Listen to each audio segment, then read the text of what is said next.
6 ವರ್ಷಗಳ ಕಾಲ ಜೀವಂತವಾಗಿದ್ದು ಎಷ್ಟೋ ಜೀವಿಗಳನ್ನು ಉಳಿಸಿ ಬೆಳೆಸಿ ಅವರು ಇಲ್ಲೊಂದು ಕೊಡುಗೆಗಳನ್ನು ಕೊಟ್ಟು ಸಾಕಷ್ಟು ಇದನ್ನು ಬಿತ್ತು ಹೋಗ್ಬಿಟ್ಟಿದ್ದಾರೆ. ಇಲ್ಲಿ 106 ವರ್ಷ ಇದ್ರು, 106 ವರ್ಷಗಳಿದ್ದು ಎಲ್ಲರಂತಾರೆ ತಿರುಕರು ಅಂತಂದ್ರೆ ಏನಿರಲ್ಲ, ಅವ್ರಿಗೆ ಮನೆ ಮಠ ಇರಲ್ಲ ಅಂತ. ಆದ್ರೆ ಈ ತಿರುಕರ ಸಂಸಾರ ಬಹಳ ದೊಡ್ಡದಿದ್ದು. ಸಿದ್ಧಾರೂಢರ ಹತ್ರ ಹೋದ್ರೆ ನೀವು ದೇವರನ್ನು ಕಾಣಬಹುದು ಅಂತ ಯಾರು ಇದು ಕೊಟ್ಟರೆ ಗೊತ್ತಿಲ್ಲ ಅವರಿಗೆ. ಸಿದ್ಧಾರೂಢರು ಅಂದ್ರೆ ಪ್ರಸ್ತುತ ಅವಾಗ ರಾಜ್ಯದ ಮೂಲೆ ಮೂಲೆಗಳಿಂದ ಸಿದ್ಧಾರೂಢರನ್ನ ನೋಡಕ್ಕೆ ಅಂತ ಬರ್ತಿದ್ದಂತ ಅನೇಕ ಜನರಿದ್ರು.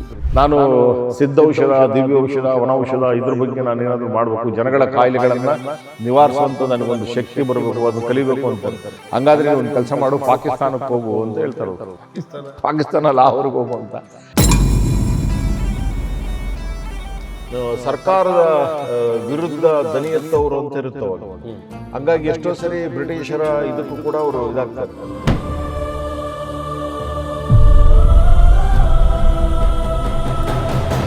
ಹಂಗೆ ಅವರು ಸುತ್ತಿ ನಡೆದು ಸುತ್ತಿ ಬಂದೆ ನಾನು ಇಲ್ಲಿಗೆ, ಕೊನೆ ಬರ್ಕತ್ತಾರ ಅವರು. ಬುತ್ತಿ ಗಂಟು ತೀರಿ ತಿನ್ನು ಹೊರಟೆ ನನ್ನ ಊರಿಗೆ. ಅವ್ರಿಗೆ ಬಾಲ್ಯದಲ್ಲಿ ಅವರು ವಿಶೇಷ ಚೇತನ ಮಗು ಅದು. ಅವರು ಬಂದಾಗ ಅವರ ಸಾಕು ತಂದೆ ತಾಯಿಗಳು ಈ ಥರ ಹಿಂಗಾಗಿದ್ದ ಮಗುಗೆ ಅಂದರೆ ಅವರು ಅಕ್ಷತೆ ಮತ್ತು ತೀರ್ಥ ಅದನ್ನೆಲ್ಲ ಹಾಕಿ ಎಲ್ಲ ಚೆನ್ನಾಗಾಗ್ತಾರೆ ಹೋಗಿ ಅವರು ಅಂಥೇಳಿ ಅವ್ರ ಆಶೀರ್ವಾದ ಮಾಡಿ ಹೋಗ್ತಾರೆ. ಆದಮೇಲೆ ಅವರು ಸರಿಯಾಗ್ತಾರೆ.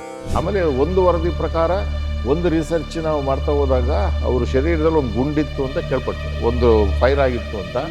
ಆಮೇಲೆ ಊಟನೂ ಕೂಡ ಒಂದು ಮುಷ್ಟಿ ಹೆಸರುಬೇಳೆ, ಒಂದು ಮುಷ್ಟಿ ಅಕ್ಕಿ ತುಪ್ಪದಲ್ಲಿ ಹುರಿದ್ಬಿಡೋರು. ಹುರಿದು ಅದು ಊಟ ಅಷ್ಟೇ ಅವ್ರದ್ದು.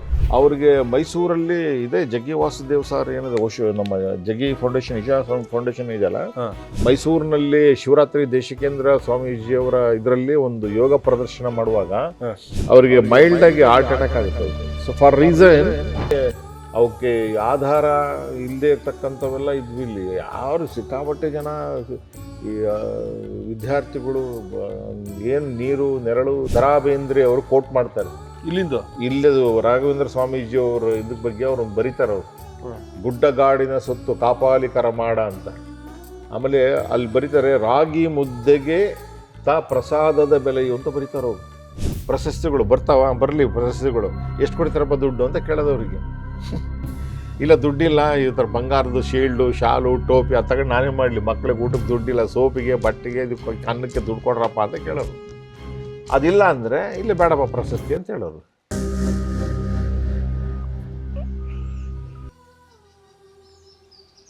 ಕುಡಿಕೆ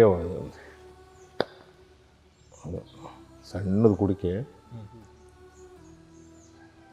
2 ಪೈಸಾ, 1 ಪೈಸಾ ಇಂಥವು ಇದ್ದು ಅಜ್ಜಿ ತಗೊಂಡು.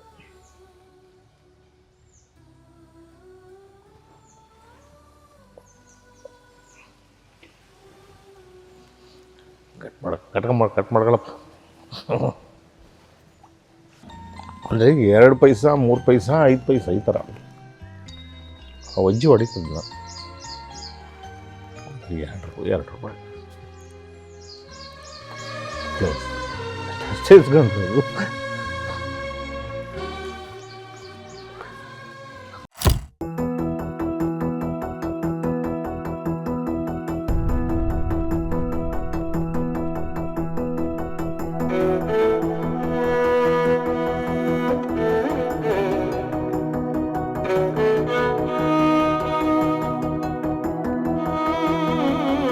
ಆತ್ಮೀಯ ಕನ್ನಡಿಗರೇ ನಮಸ್ಕಾರ.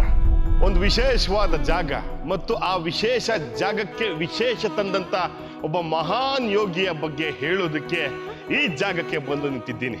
ಚಿತ್ರದುರ್ಗ ಜಿಲ್ಲೆ ಹೊಳಲ್ಕೆರೆ ತಾಲೂಕು ಮಲ್ಲಾಡಿ ಹಳ್ಳಿ ಅಂತ ಹೇಳಿ 1990ರ ದಶಕದಲ್ಲಿ ಇಲ್ಲಿ ಓದಂಥ ವಿದ್ಯಾರ್ಥಿಗಳು, ಅವತ್ತಿನ ಭಕ್ತಾದಿಗಳು ಈ ಕ್ಷೇತ್ರದ ಮಹಿಮೆ ಏನು ಅನ್ನೋದು ತುಂಬ ಹತ್ತಿರದಿಂದ ಬಲ್ಲವರು.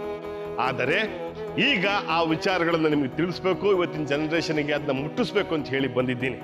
ಇವತ್ತು ಇಡೀ ವಿಶ್ವ ಯೋಗವನ್ನು ಅಪ್ಪಿಕೊಂಡಿದೆ. ಆದರೆ ಯೋಗದಲ್ಲೇ ಅತಿ ದೊಡ್ಡ ಸಾಧನೆಯನ್ನು ಅಂದಿನ ಕಾಲಕ್ಕೆ ಮಾಡಿದಂಥವರು ಶ್ರೀ ರಾಘವೇಂದ್ರ ಸ್ವಾಮೀಜಿಗಳು. ರಾಘವೇಂದ್ರ ಸ್ವಾಮೀಜಿಗಳು ಇದ್ದ ಕಾಲದಲ್ಲಿ ಮತ್ತು ಅವರು ಈಗ ಎಲ್ಲರ ಮನಸ್ಸಿನಲ್ಲಿ ಇರುವ ಕಾಲದಲ್ಲಿ ಅನೇಕ ಪವಾಡಗಳನ್ನ ಮಾಡ್ತಾನೇ ಇದ್ದಾರೆ. ಆ ಪವಾಡಗಳನ್ನ ಮತ್ತು ಅವರಿದ್ದು ಹೋದಂಥ ಬದುಕಿನ ಕಥೆಗಳನ್ನ ಹೇಳೋದಕ್ಕೆ ನಾನು ಈ ಜಾಗಕ್ಕೆ ಬಂದಿದ್ದೀನಿ. ಹಾಗಾದರೆ ತಡೆಯನಕ್ಕೆ ಬನ್ನಿ, ಆ ಮಹಾಮಹಿಮ ಬಗ್ಗೆ ತಿಳ್ಕೊಂಡು ಒಂದಷ್ಟು ಒಳ್ಳೆ ವಿಚಾರಗಳನ್ನ ನಿಮಗೆ ಮುಟ್ಟಿಸೋದಕ್ಕೆ ಪ್ರಯತ್ನ ಮಾಡ್ತೀನಿ.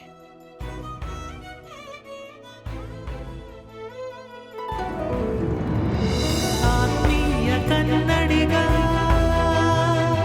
ಆತ್ಮೀಯ ಕನ್ನಡಿಗ, ಆತ್ಮೀಯ ಕನ್ನಡಿಗ.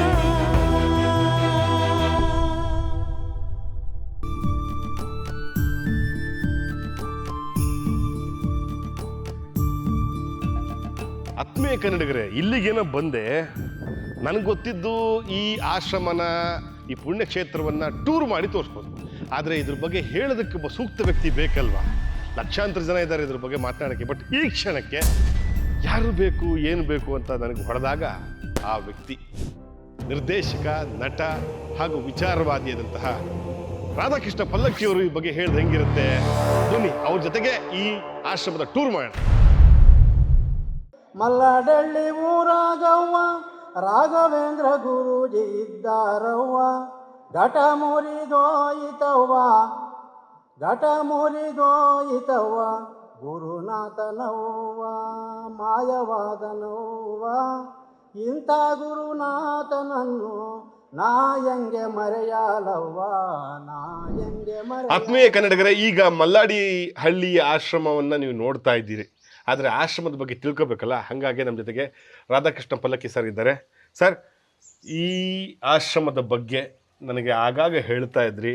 ನಮಗೆ ಇವತ್ತು ಆ ಕೇಳುವಿಕೆ, ಈಗ ಅದನ್ನು ನೋಡುವಿಕೆ ಆಗುವ ಒಂದು ಸೌಭಾಗ್ಯ. ಈ ಕ್ಷೇತ್ರಕ್ಕೆ 3 ದಿವಸ ನಾನು ಇದ್ದು ಇಲ್ಲಿ ಕೆಲಸ ಮಾಡೋಕ್ಕಂತ ಒಂದು ಅವಕಾಶ ಸಿಕ್ತು. ಎಲ್ಲ ನಿಮ್ಮ ಕೃಪೆ ಮತ್ತು ರಾಘವೇಂದ್ರ ಸ್ವಾಮಿಗಳ, ಸೂರದಾಸ್ ಗುರುಗಳ ಎಲ್ಲ ಆಶೀರ್ವಾದ ಅಂತ ನಾನು ನಂಬಿದ್ದೀನಿ. ಇಲ್ಲಿ ನಾನು ಕೇಳಿದಾಗ ಅನೇಕ ಪವಾಡಗಳು ನಡೆದಿದೆ. ಬಟ್ ಆದರೆ ಈಗಿನ ಜನ್ರೇಷನ್ಗೆ ಅದು ಗೊತ್ತಾಗಬೇಕಾಗಿದೆ. ಹಾಗಾಗಿ ಈ ವಿಡಿಯೋ ಮಾಡ್ತಾ ಇರೋದು. ಮೊದಲನೇದಾಗಿ ಈ ಮಲ್ಲಾಡಹಳ್ಳಿಯ ಹಿನ್ನೆಲೆ ಹೇಳಿ ಗುರುಗಳೇ. ಆಚಾರಕ್ಕೆ ಅರಸಾಗು, ನೀತಿಗೆ ಪ್ರಭುವಾಗು, ಮಾತಿನಲ್ಲಿ ಚೂಡಾಮಣಿಯಾಗು, ಜಗಕ್ಕೆಲ್ಲ ಜ್ಯೋತಿಯಾಗು ಅಂತೇಳಿ ಜನಪದ ತಾಯಿಯವರು ಹೇಳಿದ್ದಾರೆ. ಮಕ್ಕಳಿಗೆ ಅವಾಗ ಹಂಗೆ ಹೇಳ್ತಿದ್ರಂತವ್ರು. ಅಂದರೆ ಏನು ಮಾಡ್ತೀಯೋ ಗೊತ್ತಿಲ್ಲ. ಆಚಾರಕ್ಕೆ ನೀನು ಅರಸಾಗಬೇಕು, ನೀತಿಗೆ ಪ್ರಭು ಆಗಬೇಕು, ಮಾತಿನಲ್ಲಿ ಚೂಡಾಮಣಿ ಆಗಬೇಕು, ಜಗಕ್ಕೆಲ್ಲ ಜ್ಯೋತಿ ಆಗಬೇಕು ಅಂತ. ಸೊ ಮಲ್ಲಾಡಿಹಳ್ಳಿಯ, ಈಗ ಪ್ರಸ್ತುತ ಮಲ್ಲಾಡಿಹಳ್ಳಿಯ ಮೂಲತಃ ಭಂಡಾರಕೇರಿ, ಉಡುಪಿ, ಭಿರ್ತಿಯ ಶ್ರೀ ಕುಮಾರಸ್ವಾಮಿಗಳು, ಆನಂತರ ಶ್ರೀ ರಾಘವೇಂದ್ರ ಸ್ವಾಮಿಗಳು, ಈಗ ಈ ನಾವೇನು ಪ್ರಸ್ತುತ ಕುಳಿತಿದ್ವಲ್ಲ ಅವ್ರು ನಡೆದಾಡಿದಂಥ ಜಾಗ ಮತ್ತು ತಪೋವನ ಇದು. ಸೊ ಅವರು ಇಲ್ಲಿ 106 ವರ್ಷಗಳ ಕಾಲ ಜೀವಂತವಾಗಿದ್ದು ಎಷ್ಟೋ ಜೀವಿಗಳನ್ನು ಉಳಿಸಿ ಬೆಳೆಸಿ ಅವರು ಇಲ್ಲೊಂದು ಕೊಡುಗೆಗಳನ್ನು ಕೊಟ್ಟು ಸಾಕಷ್ಟು ಇದನ್ನು ಬಿತ್ತೋಗ್ಬಿಟ್ಟಿದ್ದಾರೆ. ಇಲ್ಲಿ 106 ವರ್ಷ ಇದ್ರು, 106 ವರ್ಷಗಳಿದ್ರು ಇವರು. 106 ವರ್ಷಗಳ ಕಾಲ ಒಬ್ಬ ಮನುಷ್ಯ ತನ್ನನ್ನು ತಾನು ಸಾಧನೆ ಮಾಡಿಕೊಂಡು ತನ್ನದರ ಜೊತೆಗೆ ಎಲ್ಲರನ್ನೂ ಎಳ್ಕೊಂಡು, ಅಂದರೆ ನಂದಲ್ಲ ಇದು. ಆಮೇಲೆ ತಿರುಕನ ಸಂಸಾರ ಏನಿದೆಯಲ್ಲ ಭಾಳ ದೊಡ್ಡದದು. ಎಲ್ಲರಂತಾರೆ ತಿರುಕರು ಅಂತಂದರೆ ಏನಿರಲ್ಲ, ಅವ್ರಿಗೆ ಮನೆ ಮಠ ಇರಲ್ಲ ಅಂತ. ಆದರೆ ಈ ತಿರುಕರ ಸಂಸಾರ ಬಹಳ ದೊಡ್ಡದಿದು. ತಿರುಕ ಅಂದರೆ ಅವ್ರು ಹೌದೌದು, ತಿರುಕನ ಕನಸು ಆಗಿನ ಟೆಕ್ಸ್ಟ್ ಬುಕ್ ಅಲ್ಲಿ ಇದ್ದಂಥದ್ದು. ಅದು ತಿರುಕಂದು ಕನಸಾಗಿ ಉಳಿದ್ಬಿಡ್ತು. ಆದರೆ ಈ ತಿರುಕರ ಕನಸಿದೆಯಲ್ಲ, ಅವರು ನನಸಾಗ ತಂದ್ಕೊಂಡು ಆ ಶ್ರಮ ಇತ್ತಲ್ಲ, ಅದು ಬಹಳ ಕ್ರಮವಾಗಿ ಮಾಡ್ಕೊಂಡು ಹೋದಂಥವ್ರು ಅವರು. ತಿರುಕ ಅಂತ ಡೈರೆಕ್ಟ್ ಆಗಿ ಹೇಳ್ಕೊಂತಾರಲ್ಲ. ಹೌದೌದು, ಭಿಕ್ಷೆ ಬಿಡ್ತಿದ್ರು ಅವರು. ಅವ್ರು ಬೇಡ್ತಿದ್ದ ಭಿಕ್ಷೆ ಅವರು.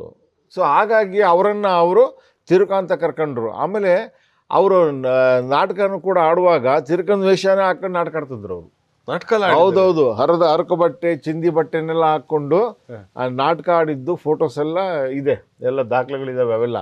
ಅಂದರೆ ಒಬ್ಬ ಮನುಷ್ಯ, ಅಂದರೆ ಜನಸಾಮಾನ್ಯ, ಯಾವುದೋ ಗೊತ್ತಿಲ್ಲದ ಊರು, ಯಾವುದೋ ಗೊತ್ತಿಲ್ಲದ ಜಾಗ. ಅವಾಗೆಲ್ಲ ಬಸ್ಸು ವ್ಯವಸ್ಥೆ ಇಲ್ಲ, ಯಾವುದೇ ಟ್ರಾನ್ಸ್ಪೋರ್ಟ್ ಇಲ್ಲವೇ ಇಲ್ಲ, ಬಿಲ್ಕುಲ್ ಇಲ್ಲ ಇಲ್ಲಿ.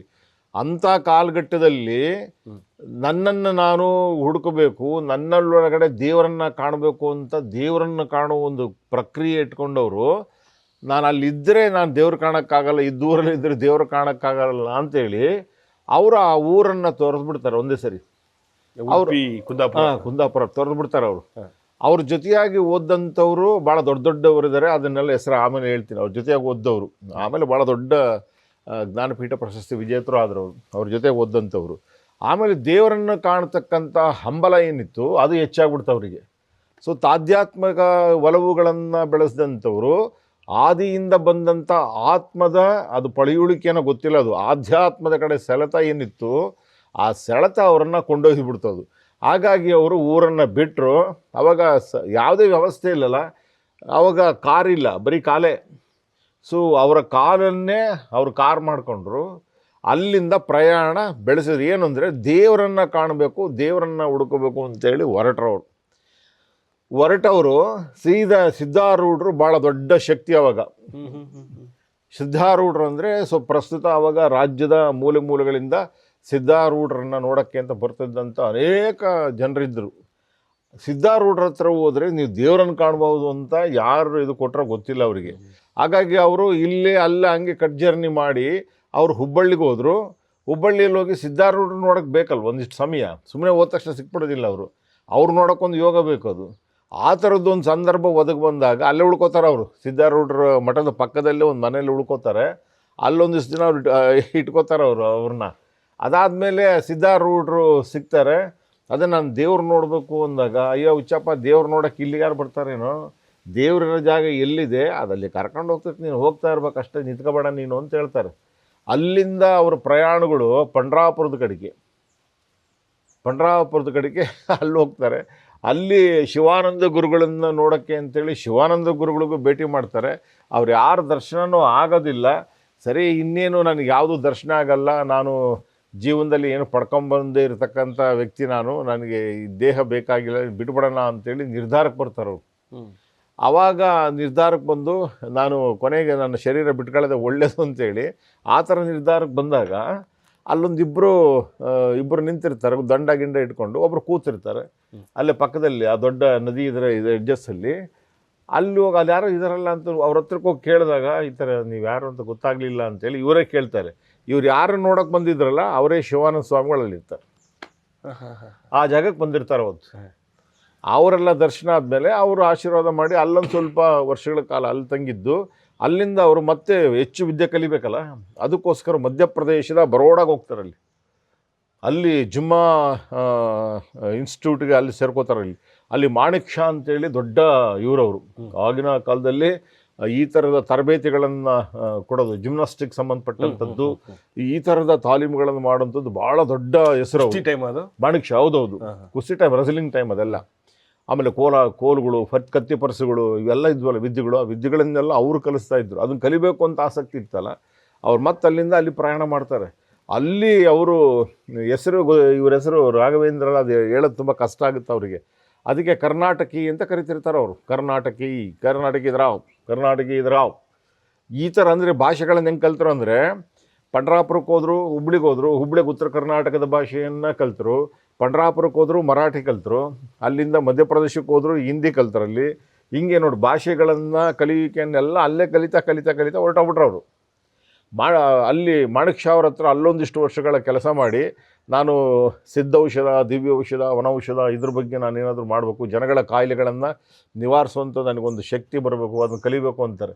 ಹಂಗಾದ್ರೆ ನೀವು ಒಂದು ಕೆಲಸ ಮಾಡು, ಪಾಕಿಸ್ತಾನಕ್ಕೆ ಹೋಗು ಅಂತ ಹೇಳ್ತಾರೆ ಅವರು. ಪಾಕಿಸ್ತಾನ ಲಾಹೋರ್ಗೆ ಹೋಗು ಅಂತ. ಅಲ್ಲಿಂದ ಅವ್ರು ನೋಡ್ಕೊಂಡು ಹೊರಡ್ತಾರೆ ಅವರು. ಭಗವಾನ್ ದಾಸ್ ಅಂತೇಳಿ, ಬಾಬಾ ಭಗವಾನ್ ದಾಸ್ ಅಂತೇಳಿ, ಭಕ್ತಿ ಭಗವಾನ್ ದಾಸ್ ಅವ್ರ ಹತ್ರ ಹೋಗಿ ಅಲ್ಲಿ 2-3 ವರ್ಷ ಇದನ್ನು ಕಲಿತಾರೆ, ಈ ಆಯುರ್ವೇದ ಇದನ್ನೆಲ್ಲ ಕಲಿತಾರೆ ಅವರು. ಸೊ ಅಲ್ಲಿ ಅವರು ಈ ಡ್ರ್ಯಾಗನ್ ಫೈಟು ಇಂಥವನ್ನೆಲ್ಲ ಅಲ್ಲೂ ಕೂಡ ಅಲ್ಲೆಲ್ಲ ಕಲಿತು. ಸೊ ಅಲ್ಲಿ ಸುಮಾರು ವರ್ಷಗಳ ಕಾಲ ಇದ್ದು ಲಕ್ಷ್ಮಣ್ ದಾಸ್, ಬಾಬಾ ಲಕ್ಷ್ಮಣ್ ದಾಸ್ ಅವ್ರ ಹತ್ರ ಅಲ್ಲಿ ಕಲಿತಾರೆ ಅವರು ಲಾಹೋರಲ್ಲಿ. ಅಲ್ಲಿಂದ ವಾಪಸ್ ಅವರು ಶಿವಾನಂದರ ಹತ್ರಕ್ಕೆ ಬರ್ತಾರೆ ಅವರು. ಮತ್ತೆ ಗುರುಗಳು ಹಿಂಗೆಲ್ಲ ನಾನು ಕಂಪ್ಲೀಟ್ ಮಾಡ್ಕೊಂಡು ಬಂದಿದ್ದೀನಿ ಅಂತ, ಮತ್ತು ಸರ್ವೀಸ್ ಮಾಡಪ್ಪ ನೀನೆಲ್ಲ ಅಂತ ಹೇಳ್ತಾರೆ. ಹಿಂಗೆ ಅವರು ಸರ್ವೀಸ್ ಮಾಡುವಾಗ ಅವರು ಏನಾದರೂ ಒಂದು ನಾನು ಮಾಡಬೇಕಲ್ಲ ಸಾಧನೆ ಅಂತೇಳಿ ಅವ್ರು ಅಲ್ಲಿಂದ ಪ್ರಯಾಣಗಳನ್ನು ಬೆಳೆಸ್ತಾ ಯಾರ್ಯಾರು ಕರೀತಾರೆ ಆ ಊರಿಗೆ ಹೋಗಿ ಒಂದಿಷ್ಟು ಈ ಥರದ ಸತ್ಸಂಗ ಮಾಡೋದು, ಯೋಗ ಕಲಿಸೋದು. ಯೋಗ ಹೆಂಗ್ ಬಂತು ಇವ್ರಿಗೆ? ಈಗ ಯೋಗದಿಂದನೇ ಸಿಕ್ಕಾಪಟ್ಟೆ ಫೇಮಸ್ ಆಗಿದಲ್ವಾ? ಅದು ಅಲ್ಲಿ ಕಲ್ತಿರಲ್ಲ. ಎಲ್ಲಿ? ಬಾಬಾ ಲಕ್ಷ್ಮಣ್ ದಾಸ್ ಅವ್ರ ಹತ್ರ, ಮಾಣಿಕ್ ಶಾ ಅವ್ರ ಹತ್ರ, ಶಿವಾನಂದರ ಹತ್ರ ಅಲ್ಲೇ ಕಲ್ತಿದ್ದವರೆಲ್ಲ. ಅವತ್ತಿನ ಯತಿಗಳೆಲ್ಲ ಯೋಗ ಅಭ್ಯಾಸ ಆಮೇಲೆ ಮಾಡ್ತಿದ್ರು. ಪಳನಿ ಸ್ವಾಮಿಗಳಂತೇಳಿ ತಿರುಚಿ ಅವರು, ಅವ್ರ ಸಮಾಧಿ ಇಲ್ಲೇ ಮಾಡಿದ್ದಾರೆ, ಇಲ್ಲಿಂದ 3 ಕಿಲೋಮೀಟರ್. ಅವರಿಗೆ ಯೋಗ ವಿದ್ಯೆಯನ್ನ ಧಾರೆ ಎರೆದಂಥವ್ರು ಪಳನಿ ಸ್ವಾಮಿಗಳು. ಪಳನಿ ಸ್ವಾಮಿಗಳು ಇವರು ಎಲ್ಲ ಕಲ್ತೆಲ್ಲ ಬಿಟ್ಟು ಈ ಕಡೆ ಬಂದ ಮೇಲೆ ಎಷ್ಟೋ ವರ್ಷಗಳಾದ ಮೇಲೆ ಇವ್ರನ್ನ ಗುರುತಿಸ್ತಾರೆ, ನನ್ನ ಶಿಷ್ಯ ಇಲ್ಲದಾನೆ ಅಂತ ಅವರೇ ಗುರುತಿಸ್ತಾರೆ. ಆಮೇಲೆ ಅವ್ರ ಕೊನೆಗಾಲದಲ್ಲಿ ಅವ್ರು ಇಲ್ಲಿಗೆ ಬರ್ತಾರೆ ಶಿಷ್ಯನ ಹತ್ರ, ನನ್ನ ಶಿಷ್ಯ ನೋಡಬೇಕು ಅಂತ. ಅವಾಗ ಅವರು ಇಲ್ಲೇ ಇರ್ತಾರೆ, ಇಲ್ಲೇ ಇದ್ದು ಅವ್ರ ಶರೀರ ಇಲ್ಲೇ ಬಿಡ್ತಾರೆ ಅವರು ಪಳನಿ ಸ್ವಾಮಿಗಳು. ಪಳನಿ ಸ್ವಾಮಿಗಳ ಗದ್ದಿಗೆಯನ್ನು ಅಲ್ಲಿ ಮಾಡಿದ್ದಾರೆ, ಅಲ್ಲಿದೆ ಮೇಲಿದೆ. ಆ ಪಳನಿ ಸ್ವಾಮಿಗೂ ಒಂದು ಗದ್ದಿಗೆ ಮಾಡಿ ಆ ಮೇಲೊಂದು ಹೊಲದಲ್ಲಿ ಇಟ್ಟಿದ್ದಾರೆ. ಅವ್ರಿಗೂ ಪೂಜೆ ವರ್ಷಕ್ಕೊಮ್ಮೆ ಅದೆಲ್ಲ ಈಗಲೂ ಮಾಡ್ತಾರೆ. ಅವ್ರ ತಂದೆ ತಾಯಿ ಅದೇನು ಗೊತ್ತಿಲ್ಲ ಅವರು, ಬಟ್ ಅವ್ರಿಗೂ ಆ ಗೌರವವನ್ನು ಕೊಟ್ಟಿದ್ದಾರೆ ಅವರು. ಅಲ್ಲಿಂದ ಬಂದು ನಿರಂತರವಾಗಿ ಕರ್ನಾಟಕದ ಸುತ್ತಮುತ್ತ ಒಂದಕ್ಕೊಂದು ಪ್ರಯಾಣ ಮಾಡ್ತಿರುತ್ತೆ. ಆ ಸಂದರ್ಭದಲ್ಲಿ ಸರ್ಕಾರದ ವಿರುದ್ಧ ದನಿ ಎತ್ತವರು ಅಂತ ಇರುತ್ತೆ ಅವಾಗ. ಹಂಗಾಗಿ ಎಷ್ಟೋ ಸರಿ ಬ್ರಿಟಿಷರ ಇದಕ್ಕೂ ಕೂಡ ಅವರು ಇದಾಗ್ತಾರೆ. ಅಂದರೆ ನೀವು ಅಂಡರ್ ಇದರಲ್ಲಿ ವರ್ಕ್ ಮಾಡ್ತಿದ್ರೆ ನೀವು ಆ್ಯಂಟಿ ಇದು ನೀವು ಅಂತ ಹೇಳ್ಬಿಟ್ಟು ಹಂಗೆಲ್ಲ ಅಟ್ಯಾಕ್ ಮಾಡ್ತಾರೆ. ಅವ್ರು ಎನ್ಕ್ವೈರೀಸ್ ಎಲ್ಲ ಮಾಡ್ತಾರೆ. ಆಮೇಲೆ ನೀವು ಭಾಷಣವನ್ನು ಉದ್ದೇಶಪೂರ್ವಕವಾಗಿ ಈ ಥರದ ಭಾಷಣ ಮಾಡಿ ನಮ್ಮ ಸ್ಥಿತಿಗತಿಗಳನ್ನು ಕೆಡಿಸ್ತಿದ್ರಿ ಅಂತೇಳಿ ಅದಕ್ಕೆಲ್ಲ ಅವರಿಗೆಲ್ಲ ಇದು ಮಾಡ್ತಾರೆ. ಯಾಕಂದ್ರೆ ಇವರು ಎಲ್ಲ ಕಡೆ ಹೋಗಿ ಎಲ್ಲ ವಿದ್ಯೆ ಕಲ್ತವ್ರಲ್ವಾ, ಹಾಗಾಗಿ ಅವರಿಗೆ ಒಂದಿಷ್ಟು ಸಮಸ್ಯೆಗಳನ್ನು ಎದುರಿಸ್ತಾರೆ ಅವರು. ಎದುರಿಸ್ಕೊಂಡು ಈ ಥರ ಮಾಡ್ತಾ ಅವರು ಈ ಜಿಲ್ಲೆಗೆ ಬಂದ ಮೇಲೆ ಈ ಜಿಲ್ಲೆ ಜನ ಒಂದು ಸುತ್ತು ಬರ್ತಾರೆ. ಅವ್ರು ದಾವಣಗೆರೆ, ಅದಡಿ, ಸಂತೆಬೆನ್ನೂರು, ಚನ್ನಗಿರಿ, ಈ ಸುತ್ತಮುತ್ತ ಹಳ್ಳಿ ಯಾವ ಒಳ್ಳೆಗಾರ ಕೇಳಿದ್ರು ನಮ್ಮೂರಿಗೆ ಬಂದಿದ್ರು, 3 ದಿನ ಇದ್ದರು, ಒಂದು ಮಠ ಮಾಡೋಕ್ಕೆ ಒಂದಿಷ್ಟು ಜಾಗ ಕೊಡ್ರಿ ಅಂತ ಕೇಳಿದ್ರು, ನಮ್ಮೂರಿಗೆ ಕೊಡಲಿಲ್ಲ, ಅವ್ರು ಮುಂದಕ್ಕೆ ಹೋದರು ಅಂತಲೇ ಹೇಳ್ತಾರೆ ಎಲ್ಲರೂ. ಹಂಗೆ ಅವರು ಸುತ್ತಿ ನಡೆದು ಸುತ್ತಿ ಬಂದೆ ನಾನು ಇಲ್ಲಿಗೆ, ಕೊನೆ ಬರ್ಕತ್ತಾರೆ ಅವರು. ಬುತ್ತಿ ಗಂಟು ತೀರಿ ತಿನ್ನು ಹೊರಟೆ ನನ್ನ ಊರಿಗೆ ಅಂತ ಅವ್ರ ಲೈನ್ ಅದು. ಸೊ ಅವರು ಆ ಥರ ಬಂದು ಬರಿಗೈಯಲ್ಲಿ ಬಂದ್ಬಿಟ್ಟು ಅವರು ಈ ಭಾಗದಲ್ಲಿ, ಅಂದರೆ ಇಲ್ಲೇ ಪಕ್ಕದಲ್ಲಿ ನುಲೆನೂರು ಅಂತಿದೆ, ಇಲ್ಲಿ ನುಲೆನೂರು ರಂಗಾಪುರ ಅಂತ, ಅಲ್ಲಿ ಮತ್ತೆ ನಮ್ಮ ಗೊಡಬನಾಳು ಅಂತ ಮೇಲೆ ಚಿತ್ರದುರ್ಗದಿಂದ ಬರುವಾಗ ಗೊಡಬನಾಳು ಕಾರ್ಯಕ್ರಮ ಮುಗಿಸುವ ಬರುವಾಗ ಸೂರ್ದಾಸ್ಜಿಯನ್ನು ಮೇಷ್ಟ್ರಿ ಏನಿದಾರಲ್ಲ ಅವರು ಶಿಕ್ಷಕರು ಅವ್ರಿಗೆ ಪರಿಚಯ ಆಗ್ತಾರೆ. ಓಕೆ, ಇದರಲ್ಲಿ ಒಂದು ಇಂಟ್ರಪ್ಟ್. ಗುರುಗಳ ಮೂಲ ಹೆಸರೇನು? ರಾಘವೇಂದ್ರ ಸ್ವಾಮಿಗಳು ಅಂತ ಹೇಳಿ ಇಟ್ಕೊಂಡಿದ್ದು. ನಾನು ಫಸ್ಟ್ ಕೇಳಬೇಕಾರೆ ಇವರೇನೋ ಮಂತ್ರಾಲಯದಿಂದ ಏನಾದರೂ ಇನ್ಫ್ಲುಯೆನ್ಸ್ ಆಗಿದ್ರ ಏನು ಎತ್ತ ಅಂತಲ್ಲ ಅನ್ಸುತ್ತೆ. ಅಲ್ಲ, ಅವ್ರಿಗೆ ಸಾಕು ತಂದೆ ತಾಯಿಗಳು ಹೆಸರಿಟ್ಟಿದ್ದು ಕುಮಾರ ಅಂತೇಳಿ. ಸೊ ಅವ್ರಿಗೆ ಬಾಲ್ಯದಲ್ಲಿ ಅವರು ವಿಶೇಷ ಚೇತನ ಮಗು, ಅದು ವಿಶೇಷ. ಹೌದೌದು, ಅದು ವಿಕಲಚೇತನ ವಿಶೇಷ ಚೇತನ ಮಗು. ಎಲ್ಲ ಸಿಕ್ಕಾಬಿಟ್ಟೆ ಇತ್ತಲ್ಲ. ಹೌದೌದು. ಅಂಥ ಸಂದರ್ಭದಲ್ಲಿ ಮಂತ್ರಾಲಯದ ಶ್ರೀಗಳು ಆ ಭಾಗಕ್ಕೆ ಬರ್ತಾರೆ. ಮಂತ್ರಾಲಯದ ಶ್ರೀಗಳು ಆಗ 1800ರಲ್ಲಿ ಯಾರಿದ್ರು ಅವರು, ಆ ಪೂಜ್ಯರು ಬರ್ತಾರೆ. ಅವರು ಬಂದಾಗ ಅವರ ಸಾಕು ತಂದೆ ತಾಯಿಗಳು ಈ ಥರ ಹಿಂಗಾಗಿದೆ ಮಗುಗೆ ಅಂದರೆ ಅವರು ಅಕ್ಷತೆ ಮತ್ತು ತೀರ್ಥ ಅದನ್ನೆಲ್ಲ ಹಾಕಿ ಎಲ್ಲ ಚೆನ್ನಾಗಾಗ್ತಾರೆ ಹೋಗಿ ಅವರು ಅಂತೇಳಿ ಅವ್ರ ಆಶೀರ್ವಾದ ಮಾಡಿ ಹೋಗ್ತಾರೆ. ಆದಮೇಲೆ ಅವರು ಸರಿಯಾಗ್ತಾರೆ. ಅವರು ತಡವಾಗಿ ಸೇರಿಕೊಳ್ತಾರೆ ಶಾಲೆಗೆ. ಶಾಲೆಗೆ ಸೇರ್ಕೋತಾರೆ. ಆ ಶಾಲೆಗೆ ಸೇರಿಕೊಂಡಿದ್ದು ವಯಸ್ಸು ಮತ್ತು ಇನ್ನೊಬ್ಬರು ಅವ್ರ ಜೊತೆಯಾಗಿ ಓದಂಥವರು ವಯಸ್ಸು ಅವ್ರಿಗೆ ಸುಮಾರು 12 ವರ್ಷಗಳ ಕಾಲ ಅಂತರ ಇರುತ್ತೆ. 12 years.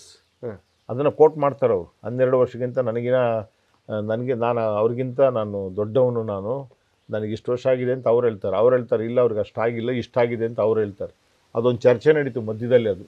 ಅದು ಕಾಂಟ್ರವರ್ಸಿನೂ ಆಯ್ತು. ಅದು ಶ್ರೀಗಳ ವಯಸ್ಸನ್ನು ತಪ್ಪು ಹೇಳಿದರು ಅಂತ. ಅದನ್ನು ನಾನು ರಿಸರ್ಚ್ ಮಾಡಿ ಅದನ್ನು ಡಾಕ್ಯುಮೆಂಟ್ ಮಾಡಿದೆ. ಅವ್ರ ವಯಸ್ಸು ನಿಗದಿಯಾಗಿ ಇಷ್ಟೇ ವಯಸ್ಸು ಅಂತೇಳಿ. ದಾವಣಗೆರೆಯಲ್ಲಿ ಒಬ್ಬರು ಮಂಜುನಾಥ ಶಾಸ್ತ್ರಿ ಅಂತ, ಅವರ ತಂದೆಯವರು ಬ್ರಿಟಿಷ್ ಕಾಲದಲ್ಲಿ ಚಿತ್ರದುರ್ಗ, ದಾವಣಗೆರೆ, ಆಮೇಲೆ ಹುಬ್ಬಳ್ಳಿ, ಧಾರವಾಡ ಮಧ್ಯದಲ್ಲಿ ಫೋಟೋಗ್ರಾಫರು, ಹಳೆಯ ಫೋಟೋಗ್ರಾಫರ್ ಓಪನ್ ಮಾಡಿ. ಅದು ಅವರು ಎಲ್ಲೆಲ್ಲಿ ಬ್ರಿಟಿಷ್ ಹೋಗುತ್ತೆ ಅಲ್ಲಿ ಆತ ಫೋಟೋ ತೆಗಿಬೇಕಾತ. ಅವರು ಆ ಕಡೆ ಉಡುಪಿ ಕುಂದಾಪುರದಿಂದ ಬರ್ತಾ ಹರಿಹರದ ಬ್ರಿಡ್ಜ್ ಮಾಡೋಕ್ಕೆ ಅಂತ ಬಂದಿರ್ತಾರಲ್ಲ, ಅಲ್ಲಿ ಫೋಟೋ ತೆಗಿಯಕ್ಕೆ ಬಂದಿರ್ತಾರೆ ಅವರು ಮತ್ತು ರಾಘವೇಂದ್ರ ಸ್ವಾಮಿಗಳು ಕೂಡ ಕ್ಲಾಸ್ಮೇಟ್. ಅವರು ದಾಖಲಿಸ್ತಾರೆ, ಅಂದರೆ ನನಗಿನ ದೊಡ್ಡವರು ಇದ್ದರು ಅವರು ಅಂತ.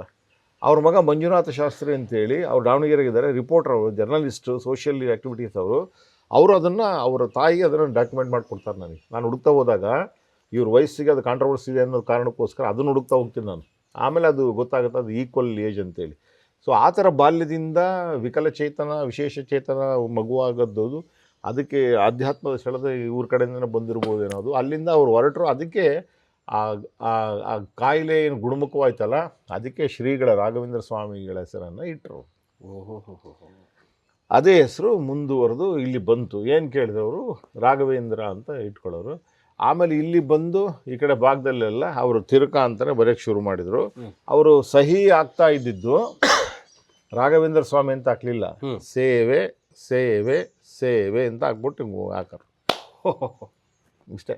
ಅವರು ಸಹಿ ಅವ್ರ ಹೆಸರು ಹಾಕಿಲ್ಲ, ತಿರುಕ ಹಂಗೆ ಬರೋದಿಲ್ಲ, ರಾಘವೇಂದ್ರ ಸ್ವಾಮಿ ಬರೋದಿಲ್ಲ, ಸೇವೆ ಸೇವೆ ಸೇವೆ ಅಷ್ಟೇ, ಕ್ಲೋಸ್. ಅವ್ರ ಸಹಿ ಅಷ್ಟೇ ಇತ್ತು. ಸೊ ಆ ಥರದ ಸರ್ವೀಸನ್ನು ನೀವು ನನಗೆ ಗೊತ್ತಿರೋ ಪ್ರಕಾರ ಅಂದರೆ ನಾವು ನಾಸ್ಟ್ರಾಡಮಸ್ ಆ ಥರ ಪ್ರಿಡಿಕ್ಟರ್ ಆ ಕಾಲದಿಂದನೂ ಕೂಡ ಓದ್ಕೊಂಡು ಬಂದರೆ ಸಿಗುವಂಥ ದಾಖಲೆಗಳು, ಪೋತುಲೂರಿ ಬ್ರಹ್ಮಯ್ಯನವ್ರ ದಾಖಲೆಗಳು, ಕೈವಾರ ನಾಣಪ್ಪನವ್ರ ದಾಖಲೆಗಳು, ಆ ಥರದ ಈ ಮಾಡಿರ್ತಕ್ಕಂಥ ಕೆಲಸಗಳೇನಿದಾವಲ್ಲ ಅಲ್ಲೆಲ್ಲೂ ಕಂಡು ಬರೋದಿಲ್ಲ ಅವು. ಬಟ್ ಇವರು ಯಾಕೆ ಇಲ್ಲಿಗೆ ಬಂದರು ಅನ್ನೋದಕ್ಕೆ ಈ ಮಣ್ಣಿಗೂ ಮತ್ತು ಅವ್ರಿಗೂ ಏನು ಸಂಬಂಧ ಇತ್ತು ಅಂತ, ಜನ್ಮಾಂತರ ಸಂಬಂಧ ಏನಿತ್ತು ಅನ್ನೋ ಗೊತ್ತಿಲ್ಲ. ಆದರೆ ಈ ಕ್ಷೇತ್ರಕ್ಕೆ ಬಂದು ಉಳಿಯೋಕ್ಕಿಂತ ಮೊದಲವರು ಚಿಕ್ಕಜಾಜೂರಿಗೂ ಬರ್ತಾರಲ್ಲಿ. ಚಿಕ್ಕಜಾಜೂರಲ್ಲಿ ಬಂದಾಗ ಅಲ್ಲಿರ್ತಕ್ಕಂಥ ಲೀಡ್ರ್ಗಳು, ಸೊ ಇವರು ವಜ್ರಕಾಯ ಶರೀರೆಲ್ಲ ಭಾಳ ಕಟ್ಮಸ್ತಾಗಿ ಇಟ್ಕೊಂಡಿರ್ತಾರಲ್ವ. ಸೊ ಅಲ್ಲಿ ಆಂಜನೇಯಂದು ದೇವಸ್ಥಾನ, ಅದಕ್ಕೊಂದು 500 ವರ್ಷಗಳ ಇತಿಹಾಸ. ಅಲ್ಲಿ ಬಂದು ಅವ್ರು ಅಲ್ಲೇ ಯೋಗ ಮಾಡೋದು. ಆಮೇಲೆ ಅವರು ಈಗ ರೋಣ್ಗಲ್ಲುಗಳಿದಾವಲ್ಲ, ಆ ರೋಣ್ಗಳನ್ನು ಮೈಮೇಲೆಲ್ಲ ಉಳಿಸ್ಕೊತಿದ್ರು ಅವರು. ಆ ರೋಣ್ಗಲ್ಲನ್ನು ಬಾಯಲ್ಲಿ ಎಳೆಯೋದು, ಕೂದಲಲ್ಲಿ ಎಳೆಯೋದು, ಇಂಥವೆಲ್ಲ ಕಸರತ್ತುಗಳನ್ನೆಲ್ಲ ತೋರಿಸ್ತಿದ್ರು ಅವರು. ಹಂಗಾಗಿ ಜನಗಳು ಅಟ್ರಾಕ್ಟಿವ್, ಇದನ್ನು ಈಸಿಯಾಗಿ ಮಾಡ್ತಾರಲ್ಲ ಇವರೆಲ್ಲ ಅಂತ, ಆ ಥರದ್ದು ಇದು.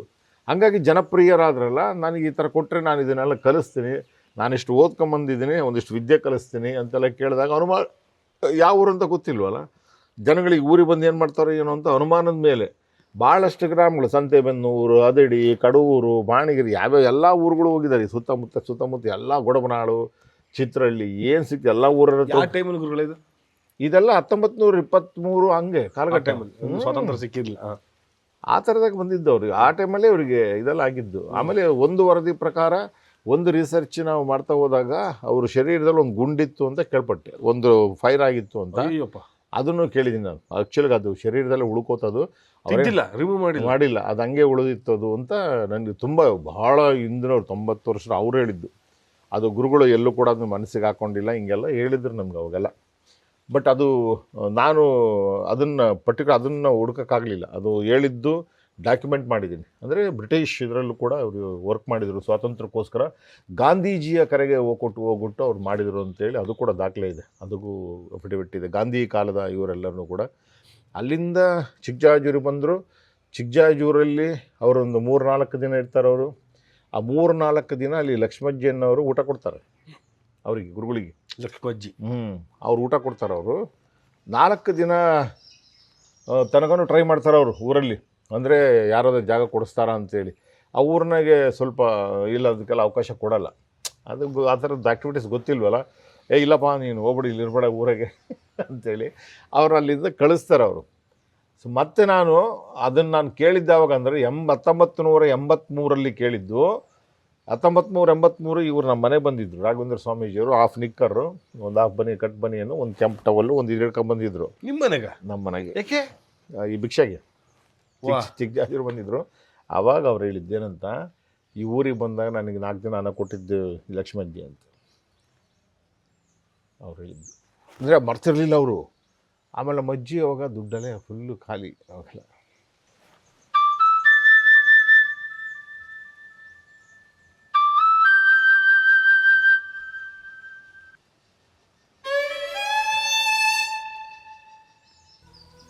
ಕುಡಿಕೆ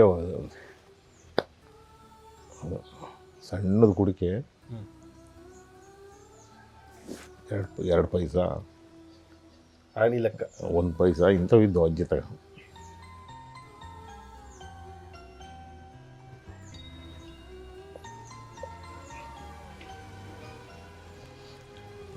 ಕಟ್ ಮಾಡ್ಕೊಳಪ್ಪ. ಅಂದರೆ 2 ಪೈಸಾ, 3 ಪೈಸಾ, 5 ಪೈಸಾ ಈ ಥರ ಅಜ್ಜಿ ಹೊಡಿತದ. ಅದು 2 ರೂಪಾಯಿ ಕ್ಲೋಸ್ ಅಷ್ಟೇ ಇಸ್ಕೊಂಡ್ರು ಅವರು.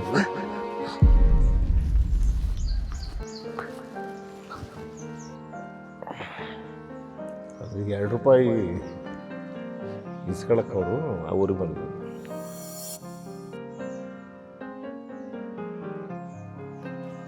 ಈ 2 ರೂಪಾಯಿನೂ ಕೂಡ ಅವರು 2 ಲಕ್ಷ ಅಂದ್ಕೊಂಡಿದ್ರು. ಅವಾಗ ನನಗೆ ಹೇಳಿದ್ರು ಲಕ್ಷ್ಮೀ ಅಜ್ಜಿ ನಮ್ಮ ಅಜ್ಜಿ ಇತ್ತವ ನಮ್ಮ ಅಜ್ಜಿ ಮುಂದೆ ಅಂತ ಹೇಳಿದ್ರು. ಹಿಂಗೆ ಕೊಟ್ಟಿದ್ಲ ಲಕ್ಷ್ಮೀ ಅಜ್ಜಿ ನಮಗೆ ದುಡ್ಡು ಕೊಡ್ತಿದ್ಲ ಅವಾಗ. ಈಗಿಲ್ಲ ಬಡವರು ಬಿಡ್ತಾರೆ.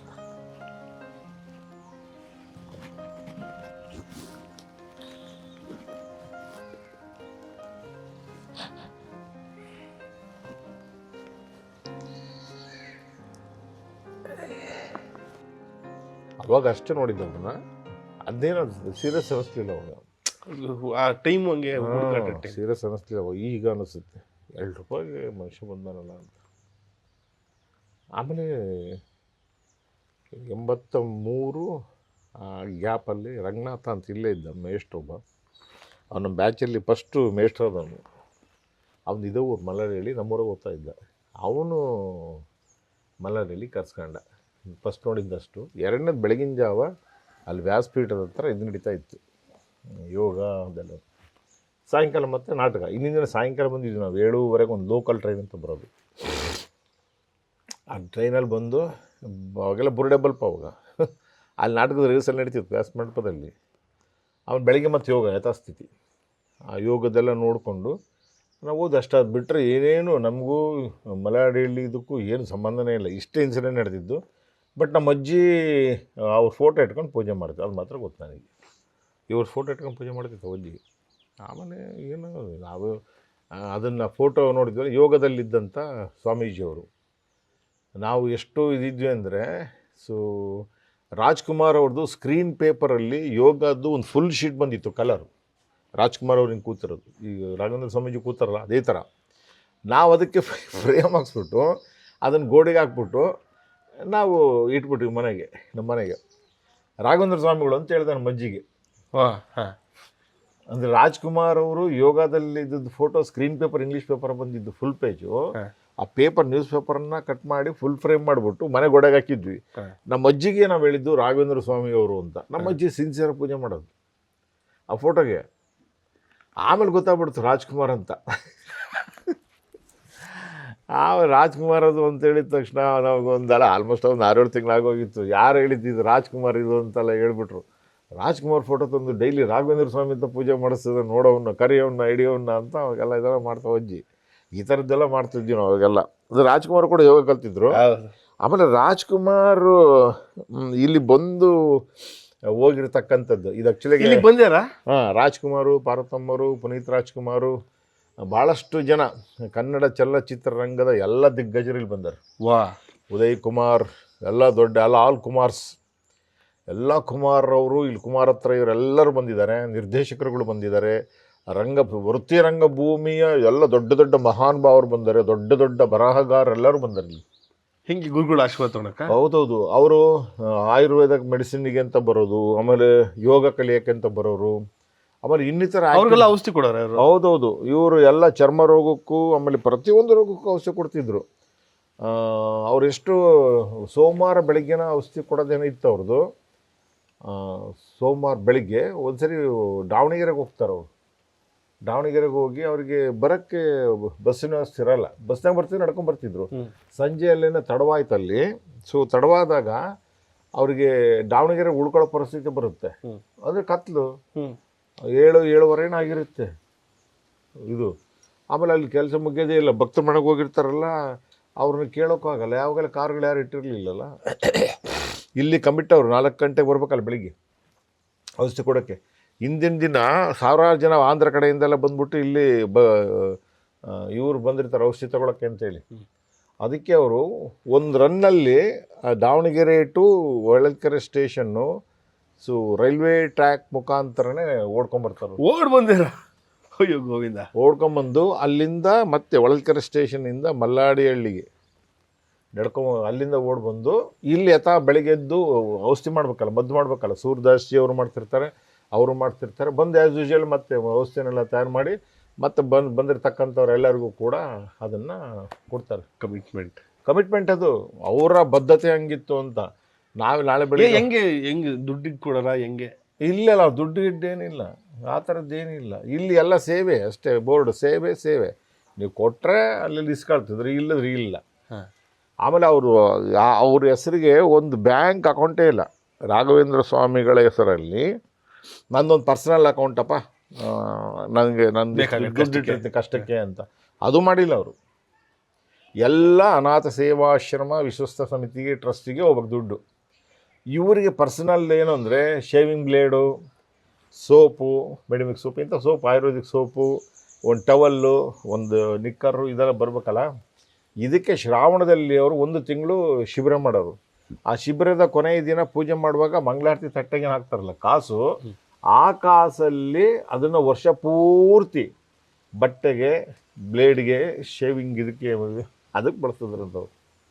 ಅದೇ ಕೆಂಪು ಟವಲ್, ನೀರು ಟವಲ್ಲು, ಹಾಫ್ ನಿಕ್ಕರು, ಹಾಫ್ ಇದು ಇಷ್ಟಾಗಿ ಬಳಸ್ತಾಯಿದ್ರು. ಹೊರಗಡೆ ಹೋಗ್ಬೇಕಂದ್ರೆ ಇದೆ ಹಾಫ್ ನಿಕ್ಕರು ಇದೆ. ಹೌದಾ? ಹೌದೌದು.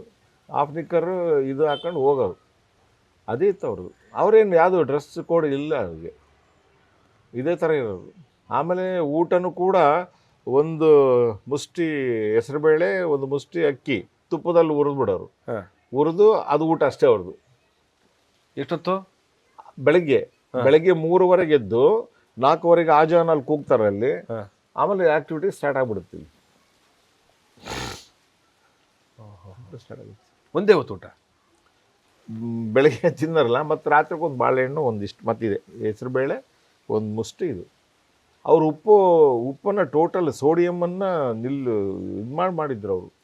ಅವ್ರಿಗೆ ಮೈಸೂರಲ್ಲಿ ಇದೆ ಜಗ್ಗಿ ವಾಸುದೇವ್ ಸರ್ ಏನಿದೆ, ನಮ್ಮ ಜಗ್ಗಿ ಫೌಂಡೇಶನ್, ಇಶಾ ಫೌಂಡೇಶನ್ ಇದೆಯಲ್ಲ, ಅವರು ನಾವು ಒಂದು ಕಡೆ ಹೇಳ್ತಾರೆ, ಅವರು ಮೈಸೂರಿನಲ್ಲಿ ಶಿವರಾತ್ರಿ ದೇಶಿಕೇಂದ್ರ ಸ್ವಾಮೀಜಿಯವರ ಇದರಲ್ಲಿ ಒಂದು ಯೋಗ ಪ್ರದರ್ಶನ ಮಾಡುವಾಗ ಅವರಿಗೆ ಮೈಲ್ಡಾಗಿ ಹಾರ್ಟ್ ಅಟ್ಯಾಕ್ ಆಗುತ್ತದೆ. ಸೊ ಫಾರ್ ರೀಸನ್ ಬಾಡಿಯಲ್ಲಿ ಇದು ಸೋಡಿಯಮ್ಮು ಮತ್ತು ಶುಗರು ಇದೆಲ್ಲ ಇರಲ್ಲ. ಸೊ ಹಾಗಾಗಿ ಅದನ್ನು ಇಲ್ಲೇ ಓದಿರ್ತಕ್ಕಂಥ ದುಗ್ಗಾಣಿ ಅಂತೇಳಿ ಮಲ್ಯ ಹಾಸ್ಪಿಟ್ಲಿಗಿರ್ತಕ್ಕಂಥ ಸರ್ಜನ್ ಅವ್ರು ಹೇಳ್ತಾರೆ, ಇಲ್ಲ ಈ ಥರ ನೀವು ತೊಗೋಬೇಕು, ಇದನ್ನು ಕಂಪಲ್ಸರಿ ತೊಗೊಂಡ್ರೆ ಶರೀರಕ್ಕೆ ಇದಾಗುತ್ತೆ ಅಂತ ಹೇಳಿದ ಮೇಲೆ ಆವಾಗ ಒಂದಿಷ್ಟು ಸಿಹಿ, ಒಂದಿಷ್ಟು ಉಪ್ಪು ಇದನ್ನು ತೊಗೊಳ್ತಾರೆ ಶರೀರದಲ್ಲಿ ಏನಿಲ್ಲ, ಅದು ಶರೀರಕ್ಕೆ ಏನು ಅವಶ್ಯಕತೆ ಬೇಕಾಗಿದೆ, ಸೊ ಅದನ್ನು ತಗೋತಾರೆ. ಅದನ್ನು ತಗೊಂಡು ಟ್ರಾವೆಲ್ ಮಾಡ್ತಾರೆ. ನೀವು ಹೇಳ್ತಾ ಇದ್ರಿ ಇಲ್ಲಿ ತನಕ ಬಂದರು ಅಂತ. ಸೂರದಾಸ್ ಜಿಗೂ ಇವ್ರಿಗೂ ಕನೆಕ್ಟ್ ಆದಾಗ ಆದಂಥ ಒಂದು ಬದಲಾವಣೆ ಮತ್ತು ಅವರಿಬ್ಬರ ಜತೆಯಾದ ಒಂಥರ ಈ ಜೋಡಿ ಎತ್ತುಗಳಿದ್ದ ಹಾಗೆ. ಹೌದೌದು. ಸೇವೆ ಅನ್ನೋ ಒಂದು ಭೂಮಿನ ಜೋಡಿ ಎತ್ತುಗಳಾಗಿ ಎಳೆದಿದ್ದಾರೆ ಅಂತ ಅನ್ಸುತ್ತೆ ನನಗೆ. ಸೂರದಾಸ್ ಜಿಯವರು ಅಲ್ಲೇ ಗೊಡಬನಾಳಿಂದ ಇಲ್ಲಿ ಕನೆಕ್ಟ್ ಆಗ್ತಾರೆ, ಅಲ್ಲಿಂದ ನುಲಿನೂರು ಶಂಕರಲಿಂಗ ಭಗವಾನರು ಹೇಳ್ತಾರೆ, ನೋಡಪ್ಪ ಸ್ವಲ್ಪ ಗ್ರಾಮದ ಬಗ್ಗೆ ಅಂತ ಒಳ್ಳೆ ಒಲವಿಲ್ಲ, ಅಲ್ಲಿ ಹೋಗೋ ಜಾಗ ಸರಿ ಇಲ್ಲ ಅಂತ ಹೇಳ್ತಾರೆ ಇವರಿಗೆ. ನೀನು ಹೋಗ್ಬೇಡ ಅಲ್ಲಿಗೆ, ನೀನು ಬೇರೆ ಊರಿಗೆ ಹೋಗು ಅಂತ ಹೇಳ್ತಾರೆ ಅವರು. ಆದರೂ ಕೂಡ ಅವರು ಇಲ್ಲಿ ಸಪ್ತಾಹ 7 ದಿನ ಮಾಡಬೇಕಲ್ಲ, ಅದು ಇನ್ನೊಂದು ಸಪ್ತಾಹ ಮಾಡಬೇಕು ಆ ಥರ ಅಂತೇಳಿ ಎಲ್ಲ ಡಿಮ್ಯಾಂಡ್ ಮಾಡ್ತಾರೆ. ಆ ಕಮಿಟ್ಮೆಂಟ್ಗೋಸ್ಕರ ಅವರು ಇಲ್ಲಿ ಉಳ್ಕೊಳ್ತಾರೆ. ಸೂರದಾಸ್ ಅವರು ಎಜುಕೇಷನ್ ಡಿಪಾರ್ಟ್ಮೆಂಟಲ್ಲಿ ಇರ್ತಾರೆ, ಕೆಲಸ ರಿಸೈನ್ ಮಾಡಿ ಇವರಿಗೆ ಅವರು ನಾನು ಶಿಷ್ಯನಾಗಿರ್ತೀನಿ ಅಂತೇಳಿ ಅವ್ರ ಜೊತೆಯಾಗಿ ಇದ್ದು ಅವ್ರ ಪ್ರಯಾಣ ಮುಂದುವರಿಸ್ತಾರೆ. ಇಬ್ಬರು ಭಿಕ್ಷೆಗೆ ಹೋಗ್ತಿರ್ತಾರೆ. ಸೊ ಇಬ್ಬರದು ಅದೇ ಕೆಲಸ, ಸೇವೆ ಅದೇ ಜರ್ನಿಯಲ್ಲೇ ಹೋಗ್ತಾರೆ ಅವರು ಇಬ್ಬರು ಕಂಟಿನ್ಯೂಸ್. ಆಮೇಲೆ ಅವ್ರು ಯಾವತ್ತೂ ನನಗೆ ಈ ಪೋಸ್ಟ್ ಕೊಡು ಅಂತ ಅವರು ಕೇಳಿಲ್ಲ, ನೀನು ಈ ಪೋಸ್ಟ್ಗೆ ಹೋಗು ಅಂತ ಅವರು ಹೇಳಿಲ್ಲ. ಆಮೇಲೆ ಅನಾಥ ಸೇವಾಶ್ರಮದ ಶೀರ್ಷಿಕೆಯೋ ಅಥವಾ ಇದು ಗೊತ್ತಿಲ್ಲ, ಅನಾಥ ಸೇವಾಶ್ರಮ ಅಂತಲೇ ಇದೆ. ಏನಕ್ಕೆ ಹೆಸರು ನನಗೆ ಅದೇ ಅನಾಥರು ಎಲ್ಲ ಅನಾಥರೇ ಅಲ್ವಾ? ಯಾರಿದ್ದಾರೆ? ಅನಾಥರೇ. ಅಪ್ಪ ಅಮ್ಮ ಇದ್ದರು, ಎಷ್ಟೋ ಜನ ಅನಾಥರು ಇಲ್ಲಿದ್ದರು. ಆಮೇಲೆ ಅವಕ್ಕೆ ಆಧಾರ ಇಲ್ಲದೆ ಇರ್ತಕ್ಕಂಥವೆಲ್ಲ ಇದ್ವು ಇಲ್ಲಿ. ಯಾರು ಸಿಕ್ಕಾಪಟ್ಟೆ ಜನ ಈ ವಿದ್ಯಾರ್ಥಿಗಳು ಏನು ನೀರು ನೆರಳು ಏನಿಲ್ಲದಂಥವು ಬಂದ್ಬಿಟ್ಟು ಓದ್ಕೊಂಡು ಬದುಕನ್ನು ಕಟ್ಕೊಂಡಿದ್ದಾವೆ. ಆಮೇಲೆ ಗಂಡನ ಆಶ್ರಯ ಇಲ್ಲದೆ ಅಂತ ಮಕ್ಕಳನ್ನ ಇಲ್ಲಿ ಬಿಟ್ಬಿಟ್ಟು ಹೋಗಿದ್ದಾರೆ ಅವರು. ಇಂಥವನ್ನೆಲ್ಲ ಈ ಭಾಗದಲ್ಲಿ ಎಸ್ಪೆಷಲಿ ಮಧ್ಯ ಕರ್ನಾಟಕದಲ್ಲಿ ಈ ಥರದ ಸರ್ವೀಸನ್ನು ಕಾಣೋದಂತೂ ಭಾರಿ ಕಷ್ಟ. ಉತ್ತರ ಕರ್ನಾಟಕದಲ್ಲಿ ನಿಮಗೆಲ್ಲ ಮಠಮಾನ್ಯಗಳು ದಾಸೋಹಕ್ಕೆ ಭಾಳ ದೊಡ್ಡ ಪಂಕ್ತಿಯನ್ನು ಕೊಡ್ತವೆ. ಅದು ಬಿಟ್ಟರೆ ನಮಗೆ ದಾಸೋಹದ ಕಲ್ಪನೆ ನಮಗೆ ಚಿತ್ರದುರ್ಗ ಮೂಲ ಜಯದೇವ ಸ್ವಾಮಿಗಳು ಹಾಕಿದ್ರು ಕೂಡ, ಬಟ್ ಇಲ್ಲಿ ರಾಗಿ ಮುದ್ದೆ ಪ್ರಸಾದ ಇದೆಯಲ್ಲ ಅದು ವೆರಿ ಡಿಫ್ರೆಂಟ್. ಅದನ್ನು ಅಂಬಿಕಾತನೇ ದತ್ತ ದ.ರಾ ಬೇಂದ್ರೆ ಅವರು ಕೋಟ್ ಮಾಡ್ತಾರೆ. ಇಲ್ಲದು ರಾಘವೇಂದ್ರ ಸ್ವಾಮೀಜಿ ಅವರು ಇದ್ರ ಬಗ್ಗೆ ಅವರು ಬರೀತಾರೆ. ಅವರು ಗುಡ್ಡಗಾಡಿನ ಸೊತ್ತು ಕಾಪಾಲಿಕರ ಮಾಡ ಅಂತ. ಆಮೇಲೆ ಅಲ್ಲಿ ಬರೀತಾರೆ ರಾಗಿ ಮುದ್ದೆಗೆ ಪ್ರಸಾದದ ಬೆಲೆಯು ಅಂತ ಬರೀತಾರೆ ಅವರು. ಅಂದರೆ ಎಲ್ಲ ಕಡೆ ಅನ್ನ ಇದೆಲ್ಲ ಚಪಾತಿ ಹಿಂಗೆ ಕೊಡುವಾಗ ರಾಗಿ ಮುದ್ದೆನ ಪ್ರಸಾದ ಅಂತ ಕೊಟ್ಟಿರ್ತಕ್ಕಂಥ ಕ್ಷೇತ್ರ ಅಂತ ದಾರಿ ಬಂದ್ರೆ ಅವರು ಕೊಟ್ಟು ಮಾಡ್ತಾರೆ. ಎಸ್ ನರಸಿಂಹಸ್ವಾಮಿಯವರು ಎಲ್ಲರಿಗೂ ಒಳಿತಲು ಬಯಸಲಿ ಕವನ ಅಂತ ಬರೀತಾರೆ. ಇವ್ರು ನೋಡಿ ಸರ್ವಿಸ್ ಮಾಡೋದು ನೋಡಿ, ಅದನ್ನು ಕನ್ನಡ ಸಂಸ್ಕೃತಿ ಇಲ್ಲ ವಾರ್ತಾ ಇಲಾಖೆಯವರು ಅದನ್ನು ಟ್ಯಾಗ್ಲೈನ್ ಮಾಡ್ಕೊಂಡಿರ್ತಾರೆ ಸರ್ಕಾರದವರು. ಇನ್ನೊಂದ್ಸತಿ ಹೇಳಿ. ಎಲ್ಲರಿಗೂ ಒಳಿತನ್ನು ಬಯಸಲಿ ಕವನ, ಅದು ಟ್ಯಾಗ್ಲೈನ್ ಮಾಡ್ಕೊಂಡಿದ್ರು ವಾರ್ತಾ ಇಲಾಖೆಯವರು. ನಾವಾಗ ಎಲ್ಲರಿಗೂ ಒಳಿತಲು ಬಯಸಲಿ ಕವನ ಏನಪ್ಪ ಇದು ಅಂತಿದ್ವಿ ನಾವು. ನಾನಿಲ್ಲಿ ಬಂದಾಗ ಈ ಕಸದ ರಾಶಿಯಲ್ಲಿ ಸಿಕ್ಕಂಥದ್ದೇ ಆ 2 ಪದಗಳು, ಗೀತೆಗಳು. ದ.ರಾ ಬೇಂದ್ರೆ ಅವರು 1960-64ರಲ್ಲಿ ಬರೆದಂಥ ಒಂದು ಹಳೆಯ ಪುಸ್ತಕ ಅದರ ಬಿದ್ದಿತ್ತು. ಅದ್ರಾಗ ಒಂದು ಲಿರಿಕ್ಸ್ ಇತ್ತು, ಅದಕ್ಕೆ ಹೆಸರಿರಲಿಲ್ಲ. ಆಮೇಲೆ ಅದನ್ನು ಎಕ್ಸ್ಪರ್ಟ್ಗಳು ದ.ರಾ ಬೇಂದ್ರೆ ಅವ್ರನ್ನ ಹೆಚ್ಚು ಓದಂಥವ್ರು ಯಾರ್ಯಾರು ಅಂಥವ್ರಿಗೆ ಕಳಿಸ್ತಾ ಹೋದೆ, ಸರ್ ಇದನ್ನು ಯಾರು ಬರೆದಿರ್ಬೋದು ನೋಡಿ ಸರ್ ಇದನ್ನು ಅಂತ. ಅವರಿದು ದ.ರಾ ಬೇಂದ್ರೆ ಅವರು ಬರ್ತಾರಪ್ಪ ಅಂತಾರೆ, ಕರೆಕ್ಟಾಗೆಲ್ಲ ಜಡ್ಜ್ ಮಾಡಿ ಹೇಳಿದ್ರು. ಆಮೇಲೆ ಚಂದ್ರಶೇಖರ್ ತಾಳ್ಯ, ರಾಘವೇಂದ್ರ ಪಾಟೀಲು, ಆಮೇಲೆ ಬೇರೆ ಬೇರೆ ಕವಿಗಳಿಗೆಲ್ಲ ಕಳಿಸಿದೆ, ಇವರು ಇಂತಿಂಥವರೇ ಬರ್ತಾರೆ ಅಂತ. ಆವಾಗ ಇದನ್ನು ದ.ರಾ ಬೇಂದ್ರೆ ಟ್ರಸ್ಟಿಗೆ ಅದನ್ನು ಕಳಿಸಿ ಈ ಥರದ್ದೊಂದು ಸಿಕ್ಕಿದೆ ನೋಡಿ ಅಂದರೆ ಅವ್ರು ಹುಡುಕಾಡಿದ್ರೆ ಅದು ದಾಖಲೆ ಆಗಿಲ್ಲ ಅವ್ರ ಹತ್ರ. ಇಲ್ಲಿದ್ದಾಗ ಇಲ್ಲೇ ರೂಮಲ್ಲಿ ಬರೆದೋದಂಥದ್ದು.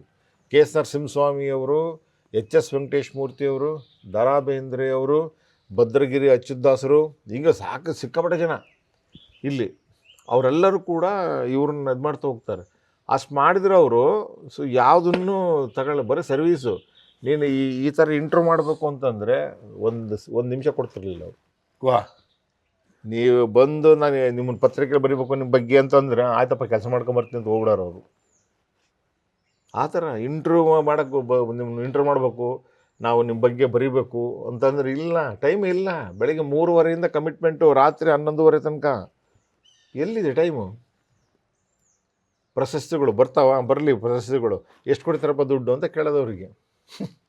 ಇಲ್ಲ ದುಡ್ಡಿಲ್ಲ, ಈ ಥರ ಬಂಗಾರದ ಶೀಲ್ಡು, ಶಾಲು, ಟೋಪಿ ಅದು ತಗೊಂಡು ನಾನೇ ಮಾಡಲಿ, ಮಕ್ಕಳಿಗೆ ಊಟಕ್ಕೆ ದುಡ್ಡಿಲ್ಲ, ಸೋಪಿಗೆ, ಬಟ್ಟೆಗೆ, ಇದಕ್ಕೆ ಅನ್ನಕ್ಕೆ ದುಡ್ಡು ಕೊಡ್ರಪ್ಪ ಅಂತ ಕೇಳೋರು.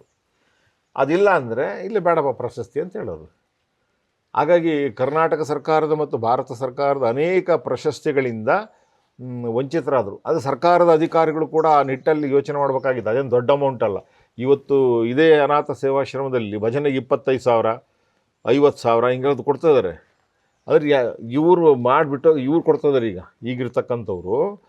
ಆವಾಗ ಸರ್ಕಾರದ ದುಡ್ಡಿತ್ತು, ಅವ್ರು ಕೊಡ್ಬೋದಿತ್ತು. ಅವರು ದುಡ್ಡು ಬಿಟ್ಟಿಂದೆಲ್ಲ ಕೊಡ್ತಿದ್ರು ಅವರು.